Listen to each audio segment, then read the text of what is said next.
하나님의 말씀 봉독하겠습니다. 히브리서 7장 11절에서 28절까지의 말씀입니다.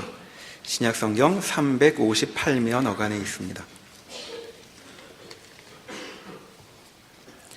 레위 계통의 제사직분으로 말미암아 온전함을 얻을 수 있었으면 백성이 그 아래에서 율법을 받았으니 어찌하여 아론의 반차를 따르지 않고 멜기세덱의 반차를 따르는 다른 한 제사장을 세울 필요가 있느냐?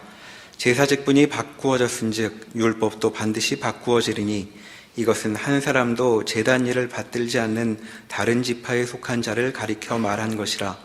우리 주께서는 유다로부터 나신 것이 분명하도다. 이 지파에는 모세가 제사장들에 관하여 말한 것이 하나도 없고 멜기세덱과 같은 별다른 한 제사장이 일어난 것을 보니 더욱 분명하도다. 그는 육신에 속한 한 계명의 법을 따르지 아니하고 오직 불멸의 생명의 능력을 따라 되었으니 증언하기를 내가 영원히 멜기세덱의 반차를 따르는 제사장이라 하였도다. 전에 있던 계명은 연약하고 무익함으로 패하고 율법은 아무것도 온전하게 못할지라. 이에 더 좋은 소망이 생기니 이것으로 우리가 하나님께 가까이 가느니라. 또 예수께서 제사장이 되신 것은 맹세 없이 된 것이 아니니 그들은 맹세 없이 제사장이 되었을 때 오직 예수는 자기에게 말씀하신 이로 말미암아 맹세로 되신 것이라. 주께서 맹세하시고 뉘우치지 아니하시리니 내가 영원히 제사장이라 하셨도다. 이와 같이 예수는 더 좋은 언약의 보증이 되셨느니라. 제사장 된 그들의 수요가 많은 것은 죽음으로 말미암아 항상 잊지 못함이로되 예수는 영원히 계심으로 그 제사장 직분도 갈리지 아니하느니라. 그러므로 자기를 힘입어 하나님께 나아가는 자들을 온전히 구원하실 수 있으니 이는 그가 항상 살아계셔서 그들을 위하여 간구하심이라. 이러한 대제사장은 우리에게 합당하니 거룩하고 악이 없고 더러움이 없고 죄인에게서 떠나 계시고 하늘보다 높이 드시니라. 그는 저 대제사장들이 먼저 자기 죄를 위하고 다음에 백성의 죄를 위하여 날마다 제사 드리는 것과 같이 할 필요가 없으니 이는 그가 단번에 자기를 드려 이루셨음이라. 율법은 약점을 가진 사람들을 제사장으로 세웠거니와 율법 후에 하신 맹세의 말씀은 영원히 온전하게 되신 아들을 세우셨느니라. 아멘. 이 히브리서 오늘 7장에 있는 내용은 예수님의 대제사장 직분에 대하여 긴 설명을 하고 있습니다. 가장 중요한 설명은 구약에 있었던 제사장 제도는 해마다 백성들의 죄를 하나님 앞에 용서받기 위하여 속죄제를 드리는 것이 가장 중요한 책임 있는 사역이었습니다. 그러니까 이 제사장들은 해마다 백성들의 죄를 하나님 앞에 용서받기 위하여 피의 제물을 갖고 하나님 앞에 나가야 됐었고, 또 그 제사장이 죽으면 뒤를 이어서 또 다른 제사장을 세워서 반복적으로 죄를 속하는 일을 했어야 됐는데, 예수님은 하나님이시라서 그 일을 단번에 짐승의 피가 아니라 자신의 피로 바침으로써 그 효력이 해마다 반복할 필요 없이 단번에 제사를 드렸고, 그리고 그 제사장직이 이렇게 수명에 끝나는 것이 아니라 영원하신 분이니까 영원히 그 효력이 계속되고 있다 하는 것입니다. 알 것 같으면서도 어디에서 이 문제를 놓치곤 하느냐 하면 오늘 본문에서 이렇게 되어 있습니다. 27절, 그는 저 대제사장들이 먼저 자기 죄를 위하고 다음에 백성의 죄를 위하여 날마다 제사 드리는 것과 같이 할 필요가 없으니 이는 그가 단번에 자기를 드려 이루셨음이니라. 그러니까 이제 죄 문제는 단번에 끝장을 내신 거죠. 그리고 이제 하늘 보좌에 올라가셨으면, 그럼 이제 죄에 대해서 끝장이 났으니까 우리를 천국에 불러야 되는데 아직 설계하고 있잖아요. 이 남아있는 날이 무슨 의미인가 하는 거죠. 근데 더더욱 확인해야 할 중요한 선언은 25절에 있는 것 같이 그러므로 자기를 힘입어 하나님께 나아가는 자들을 온전히 구원하실 수 있으니 이는 그가 항상 살아계셔서 그들을 위하여 간구하심이라. 그러니까 지금도 하늘보좌 우편에서 제사장 역할을 하고 계시답니다.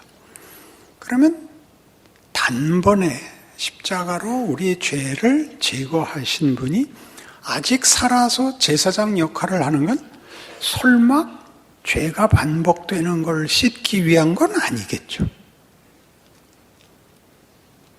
그러니 우리 모두가 이제 이것이 기독교 구원에 관한 내용이 복음이라고 하는 것이 어디서 오해되고 있냐면 예수를 믿어서 구원을 얻었으나 또다시 짓는 죄로 인하여 다시 십자가로 돌아가는 일을 반복하는 것 때문에 복음이 가지는 얻은 바 구원이 완성되었는데 남아있는 기간, 그리고 그 기간 동안 예수님이 여전히 제사장으로 하늘보좌 우편에서 우리를 위하여 기도하고 있는 그 내용이 무엇인가 하는 긍정적이고 적극적인 약속들에 대하여 우리가 여전히 혼란스러워서 예수 믿는 것이 가지는 영광된 혹은 명예로운 이 인생을 다만 반복되는 자책, 회개로 돌아가는 일만 하고 있다 이겁니다. 믿기지 않는 얼굴을 하고 있는 이유는 무엇입니까? 이 히브리서에서 이 성도들이 지금 겪고 있는 어려움, 예수를 믿었으나 현실적으로 세상에 핍박을 받아야 하고 좋은 믿음을 가졌으나 이 어려움이 해결되지 않는 현실이 무엇인가 하는 어려움 속에 있는 이들에게 주는 위로입니다. 그 위로는 단순히 잘 견뎌라 이런 얘기가 아니라 이 어려움을 예수님께서 지켜보고 계시고 격려하고 있다. 그러면 왜 이 어려움을 주시는가? 하늘보좌 우편에서 십자가를 지시고 죽음을 이기시고 승리하신 예수께서 영원한 제사장으로 편을 드시는데 왜 고난과 어려움이 있는가 하는 문제에 대한 당연한 질문이 나왔어야 되는 거죠. 출애굽 사건을 예를 들면서 히브리서에서 우리 이미 너희는 너희 조상들이 광야에서 하나님을 거부한 것 같이 불순종의 죄를 짓지 마라. 순종해라가 나왔었습니다. 무슨 순종이었죠? 가나안에 들어가는 것이었습니다. 그러나 이스라엘 백성은 실패했고 그들은 광야에서 죽었어야 됐습니다. 그러나 지금 예수께서 약속하시는 것은 오늘 본문에 얘기하면 18절 히브리서 7장 18절 전에 있던 계명은 연약하고 무익함으로 패하고 율법은 아무것도 온전하게 못할지라 이에 더 좋은 소망이 생기니 이것으로 우리가 하나님께 가까이 가느니라. 그때는 하나님께서 이래야 된다, 이러진 마라 라는 권면 속에서 법적인 요구 속에서 조상들이 실패했기 때문에 이제 예수를 보내어 그 실패를 승리로 바꾸기로 하셨는데 그것은 율법이 다만 잘잘못의 기준이고 잘잘못에 대한 판단에 불과했다면 이제 예수님은 어떤 분으로 오셨냐 하면 18절 다시 보시죠.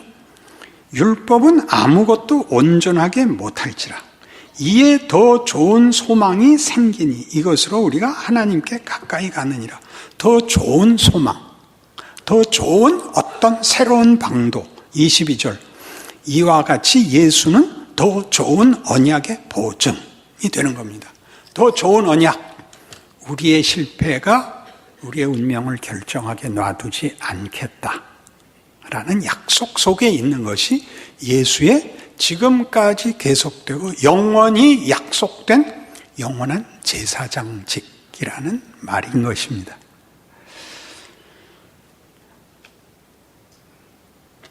왜 하필 이런 식으로 하나님께서 예수를 보내요. 기왕에 십자가로 구원을 이루셨으면 당장 데려가시지.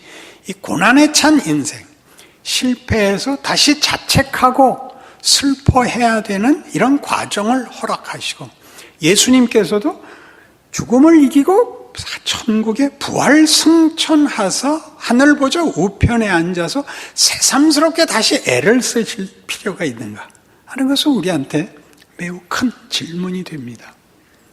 예수를 믿고 난 이후에 벌어지는 고난에 찬 현실은 무슨 의미가 있는가? 왜 그런 일이 있는가? 성경은 이렇게 설명합니다. 탕자 비유죠.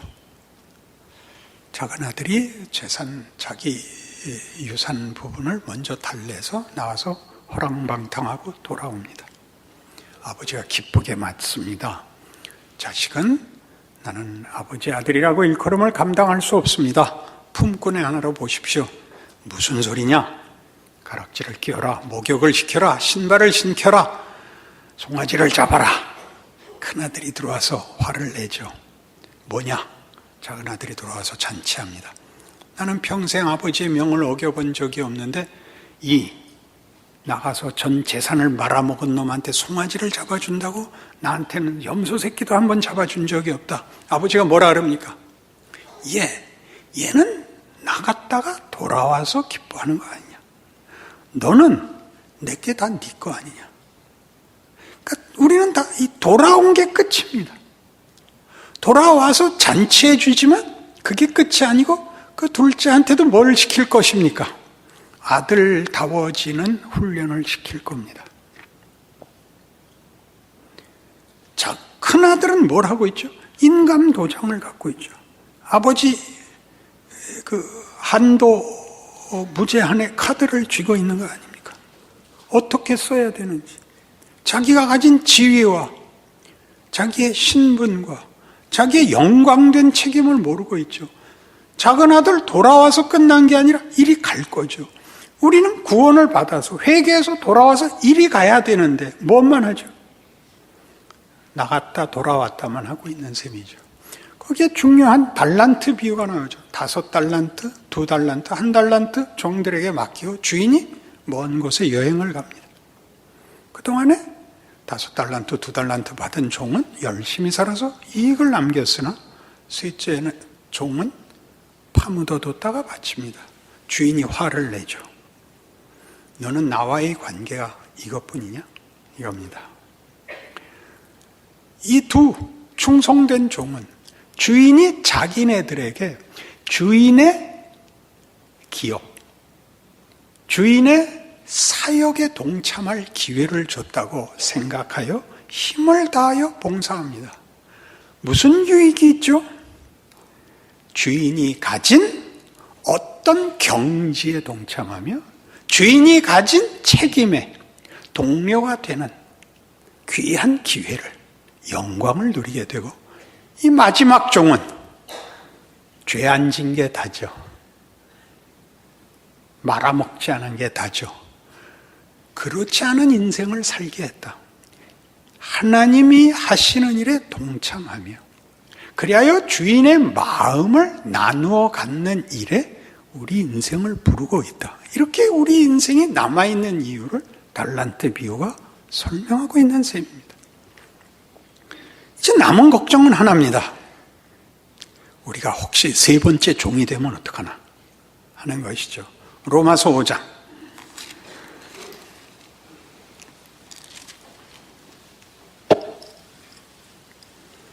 1절. 그러므로 우리가 믿음으로 의롭다 하심을 받았으니 우리 주 예수 그리스도로 말미암아 하나님과 화평을 누리자. 또한 그로 말미암아 우리가 믿음으로 서 있는 이 은혜에 들어감을 얻었으며 하나님의 영광을 바라고 즐거워하느니라. 미래형으로 나오죠. 이 약속과 이 운명이 결정되었으나 현실은 3절입니다. 다만 이뿐 아니라 우리가 환난 중에도 즐거워하느니 이는 환난은 인내를, 인내는 연단을, 연단은 소망을 이루는 줄 알미로라. 소망은 완성, 목적, 승리에 해당합니다. 그것이 환난으로 시작됩니다. 그래서 우리는 환난이 인내를, 인내가 연단이 결국을 만들어내는 그 과정을 밟을 것입니다. 실패하면 어떻게 됩니까? 거기에 대한 성경의 설명이 나오죠. 5절, 소망이 우리를 부끄럽게 아니함은, 그러니까 이 결과, 이 결국, 이 승리가 실패할 리가 없는 것은 우리에게 주신 성령으로 말미암아 하나님의 사랑이 우리 마음에 부은 바 됨이니, 우리가 아직 연약할 때 기약대로 그리스도께서 경건하지 않은 자를 위하여 죽으셨도다. 의인을 위하여 죽는 자가 쉽지 않고 선인을 위하여 용감히 죽는 자가 혹 있거니와, 우리가 아직 죄인 되었을 때 그리스도께서 우리를 위하여 죽으심으로 하나님께서 우리에 대한 자기의 사랑을 확증하셨느니라. 실패할 리가 없는 것은 원래부터 구원은 우리가 필요를 알지 못했을 때, 요청하지 않았을 때, 자격 없을 때 주어진 것이다. 그래서 구원을 받아서 이제 그 후의 말씀이 이겁니다. 8절에 있듯이 우리가 아직 죄인 되었을 때 그리스도께서 우리를 위하여 죽으심으로 하나님께서 우리에 대한 자기의 사랑을 확증하셨느니라. 그 다음을 받는 절을 보세요. 그러면 이제 우리가 그의 피로 말미암아 의롭다 하심을 받았으니 더욱 그로 말미암아 진노하심에서 구원을 받을 것이니, 곧 우리가 원수 되었을 때 그 아들의 죽으심으로 말미암아 하나님과 화목하게 되었은즉 화목하게 된 자로서는 더욱 그의 살아나심으로 말미암아 구원을 받을 것이니라. 우리가 죄인이었을 때 편을 들었다면, 우리가 하나님과 화목되었을 때는 더 유익을 얻을 것이요, 그가 우리를 위하여 자신의 목숨을 내어준 것으로 편을 들었다면, 살아있는 권좌에서는 얼마나 더 편을 들겠는가. 성경이 하는 예수 그리스도의 영원한 제사장직이 가르치는 우리에 대한 보장, 보증, 보험입니다.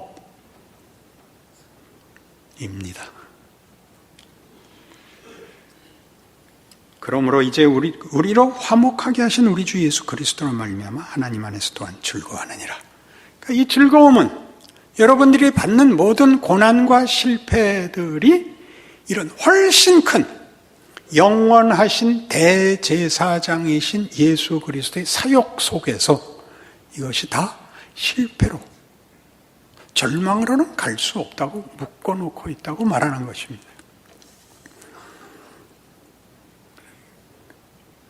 이 부분이 기독교가 하고 싶은 얘기인데 이 부분을 우리가 늘 틀립니다. 그러니 다시 돌아가서 로마서 8장 15절을 봅시다.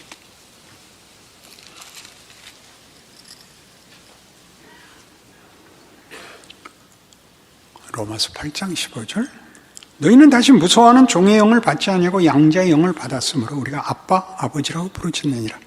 성령이 친히 우리의 영과 더불어 우리가 하나님의 자녀인 것을 증언하시나니, 자녀이면 또한 상속자 곧 하나님의 상속자요 그리스도와 함께한 상속자니, 우리가 그와 함께 영광을 받기 위하여 고난도 함께 받아야 할 것이니라. 공포를 가지지 말라는 것입니다. 사랑의 확증은 공포와 극명하게 대조됩니다. 하나님이 우리에게 준 기회는 어떻게 하나 보자가 아니라 그것이 유익하게 쓰이기 위하여 허락된 것이라고 얘기합니다. 우리의 잘잘못을 심사하기 위하여 준 기회가 아니며 우리에게 넉넉하게 이기도록 준 기회입니다. 그 넉넉하게라는 것은 우리가 겪는 고통, 후회, 무력감으로 이해되는 모든 것들이 사실은 커다란 하나님의 요구랍니다.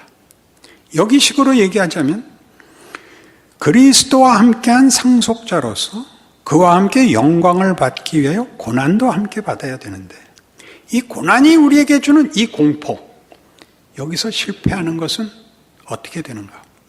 그리고 왜 이런 일이 벌어지는가에 대한 성경의 답은 고린도전서 1장에서 늘 익히 인용하는 대로 십자가의 도가, 믿지 않는 이들에게는 미련한 것이요.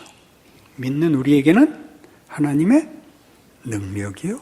하나님의 지혜니라. 그니 고난을 고통이라는 차원에서 부정적으로 보지 마시고 이게 하나님이 우리의 유익을 위하여 하시는 최고의 지혜고 최고의 권능이라고 이해를 하셔야 되는 것입니다. 우리가 대학을 졸업하는 데까지 초등학교에서 시작해서 정상적으로 하면 16년이 걸립니다. 그렇죠? 너무 긴가요? 거기서 대학원하고 박사학위 받고 이렇게 길수록 영광 아닌가요? 길수록 고되고. 그러나 예전에 우리 어려웠던 시절에 동생 학교 보내려고 누나들이 공장에 가곤 했던 시절을 기억하시나요? 출근하는 시간에 책가방 들고 다니는 애들이 제일 부러웠던 시절을 기억하시나요? 하나님이 우리에게 긴 시간에 걸쳐서 우리를 예수를 십자가에 달아 매어 하나님이 누구신가와 우리에게 요구하시는 것이 얼마나 굉장한 것인가를 사실은 가장 웅변적으로 증언하십니다. 신이 그 구원하려는 대상을 위하여 하나님을 모욕하고 배반한 인류를 구원하기 위하여 오셔서 대신 죽는데 배반하고 하나님을 거부하는 것들의 모욕과 고통 속에 그들의 손에 의해서 죽는 방식을 택한다는 것은 어떤 문학도 어떤 역사도 어떤 철학도 상상할 수 없는 하나님에 대한 우리의 이해를 돕습니다. 우리에게 일어나는 인생에 어떤 이해할 수 없는 난제와 곡절과 말이 안 되는 비극이 있을지라도 그것은 십자가가 감당할 수 없는 것일 수는 없습니다. 그런 여러분들의 고난찬 인생이 하나님이 여러분을 만들기 위한 유학 보낸 장학금 주는 그리스도 예수 안에서 얼마든지 하시는 하나님이 우리에 대한 당신의 자신만만한 투자요 기회라고 생각한다면 우리 인생은 좀 더 다르게 보일 것입니다. 그러니 이 하나님께서 하나님의 권능과 지혜로 개입하시고 요구하셔서 벌어지고 있는 우리의 고난찬 현실이 승리할 것이다. 걱정하지 마라에 대한 성경에 약속이 있는가? 당연히 있습니다. 이 같은 로마서 8장에 이렇게 얘기하죠. 26절.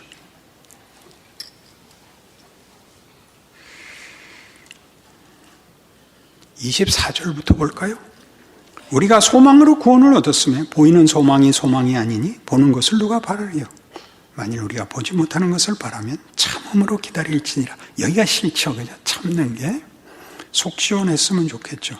그래서 금방 이 말이 나옵니다. 이와 같이 성령도 우리의 연약함을 도우시나니. 이와 같이가 왜 나왔을까요? 참음이 싫거든요. 그러니까 거기다 금방 줄을 달았어요.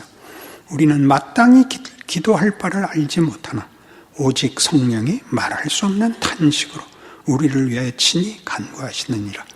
탄식은 왜 나왔을까요? 정말 어처구니가 없는 짓들 하잖아요. 하나님, 문제를 해결해 주시든가 아니면 죽여 주시옵소서. 그 안에 밤나요. 그러니까 성령이 혀를 차는 거죠. 혀를 차는 거죠. 그 다음 말은 좋은 단어가 생각이 안 나니까. 그러니까 계속 무슨 말이 나오는가 봐요. 마음을 살피시는 이가 성령의 생각을 하시나니 이는 성령이 하나님의 뜻대로 성도들을 위하여 간구하심이니라. 우리가 알거니와 하나님을 사랑하는 자 곧 그의 뜻대로 부르심을 입은 자들에게는 모든 것이 합력하여 선을 이루느니라. 걱정 마라. 해봐라. 네가 해봐라. 손해보지 않는다. 해라. 어렸을 때 저희 동네에 잘 살던 집이 하나 있었어요. 우린 다 피난민들이었고 우리는 어려운데 그 집은 부유해서 그 집에 그 넝쿨 장미가 대문 위에 이렇게 있었어요. 굉장한 집이죠. 제기차기를 하고 놀다가 그 집 아들이 이제 어느 집 굴뚝에 손을 잡고 찼는데 굴뚝이 무너졌어요. 그래서 이제 우리는 다 뭐라고 생각했냐면 이제 넌 죽었다. 부모가 나와서 두들겨 패서 너 죽일 거다. 굴뚝을 갈아줄 돈은 다 없으니까 이제 잘못한 애를 죽이는 수밖에 없는데 애가 들어가 집에 얘기하자 그 집 아버지가 나오시더니 애한테 아무 말도 안 하고 가서 세멘트와 기와와 굴뚝을 인부에 실어갖고 오더니 뚝딱 갈아주고 데리고 들어가더라고요. 저희는 정말 너무나 놀랐어요. 이런 아버지가 있을 수 있다는 것을 봤습니다. 우리 하나님 아버지는 비교할 수 없죠. 감히 굴뚝, 산타클로스나 드나드는 굴뚝 정도하고 비교하겠습니까? 우린 여길집니다. 그러니까 모두 말하자면 우리가 이런 보장, 이런 기회, 이런 하나님의 지혜와 권능 속을 살고 있다는 그런 자신감이 부족하죠. 더 나가 보실래요? 얼마나 여기에 대한 성경에 자신만만한 약속들이 있는가 보세요. 하나님이 미리 아신 자들을 또한 그 아들의 형상을 본받게 하기 위하여 미리 정하셨으니 이는 그로 많은 형제 중에서 맏아들이 되게 하려 하심이라. 또 미리 정하신 그들을 또한 부르시고 부르신 그들을 또한 의롭다 하시고 의롭다 하신 그들을 또한 영화롭게 하셨느니라. 영화롭게 되는 건 미래인데 완료형으로 돼 있다고요. 미래가 결정돼 있다고요. 그리고 그래도 못 알아들으니까 또 계속 나와요. 그런즉 이 일에 대하여 우리가 무슨 말 하리요? 만일 하나님이 우리를 위하시면 누가 우리를 대적하리요? 자기 아들을 아끼지 아니하시고 우리 모든 사람을 위하여 내주시니가 어찌 그 아들과 함께 모든 것을 우리에게 주시지 아니하겠느냐? 누가 능히 하나님께서 택하신 자들을 고발하리요? 의롭다 하시니는 하나님이시니 누가 정죄하리요? 죽으실 뿐 아니라 다시 살아나시니는 그리스도 예수시니 그는 하나님 우편에 계신 자요 우리를 위하여 간구하시는 자시니라. 다시 예수님의 제사장직이 여기 다시 거론되고 있죠. 그러니 여러분의 잘못을 만회하기 위하여 회개하고 잘못했다고 이렇게 과거를 지우고 돌아오고 과거를 지우고 돌아오는 바람에 오늘 일어난 일로 유익을 삼아 내일은 그러지 않겠다라는 이쪽에 대한 우리는 격려와 기대가 너무 없습니다. 그러니 주일날 오시면 표정이 이렇게 내 죄를 네가 알렸다 그렇게 여기 써 있는 것 같아요. 그래서 다들 꼼짝 못하고 앉아있는 기분이 들어요. 하나님, 오늘 제 예배를 주께서 기뻐 받으심을 믿습니다. 저를 부르셨습니다. 제 찬송을 받으시며 주의 약속 속에서 힘을 얻어 나 이번 주는 더 잘 살겠습니다. 이런 진전이 있어야죠. 이건 강요할 것도 무슨 뭐라고 윽박지를 필요가 없는 예수 믿는 자들에게 허락된 복음인 것입니다. 새 사람, 새 기회를 살 기회, 명예와 영광을 위하여 주어진 실제적인 자기 인생을 살고 있는데 그 자신이 자기가 없이 늘 와서 잘못했다는 말하고 가기 바쁜 그러시지 말라고 성경이 이 말씀을 이렇게 너무나 8장 전체가 그래서 남은 절수도 읽어봅시다. 누가 우리를 그리스도의 사랑에서 끊으리요? 환난이나 곤고나 박해나 기근이나 적신이나 위험이나 칼이랴. 기록된 바 우리가 종일 주를 위하여 죽임을 당하게 되며 도살당할 양같이 여김을 받았나이다 함과 같으니라. 정말 이렇죠. 예수 믿어서 밤낮 손해만 보는 것 같고 죽을 지경인데 이런 형편인데 약속은 이렇게 돼 있다고요. 그러나 이 모든 일에 우리를 사랑하시는 이로 말미암아 우리가 넉넉히 이기느니라. 내가 확신하노니 사망이나 생명이나 천사들이나 권세자들이나 현재일이나 장래일이나 능력이나 높음이나 깊음이나 다른 어떤 피조물이라도 우리 주 그리스도 예수 안에 있는 하나님의 사랑에서 끊을 수 없으리라. 그러니까 이걸 고통이 없는 현실로 요구하지 마시고 여러분이 받는 이해할 수 없는 그 어려움과 고통이 나한테 유익이 된다. 배운다. 잘못보다 더 큰 유익. 사람이 훌륭하게 되는 건 잘못한 것으로 더 많이 됩니다. 사람의 이해력은 지가 잘못했을 때 더 많이 생깁니다. 못난 것들은 잘못한 걸 우기지만 우리는 잘못한 것으로 유익이 생깁니다. 그 신비는 8장 가서 히브리서 8장 가서 얘기하기로 하고 오늘은 열심히 살기로 하는 교회에 오면 웃는 낯을 가질 수 있는 복음을 소유한 자의 자랑이 여러분을 승리케 하시기를 바랍니다. 아멘. 기도하십시다. 하나님 아버지 은혜를 감사합니다. 우리는 하나님의 자녀고 우리의 인생은 영광을 향하여 가고 있습니다. 아무도 우리를 하나님의 사랑에서 끊을 수 없습니다. 우리는 십자가로 세우신 하나님의 구원과 그 승리를 소유하고 있습니다. 세상의 도전 앞에 예수를 믿는 사람이 가지는 생명과 빛과 권능과 자랑을 증언하는 누리는 귀한 인생을 살아내게 하시옵소서. 예수님 이름으로 기도합니다. 아멘.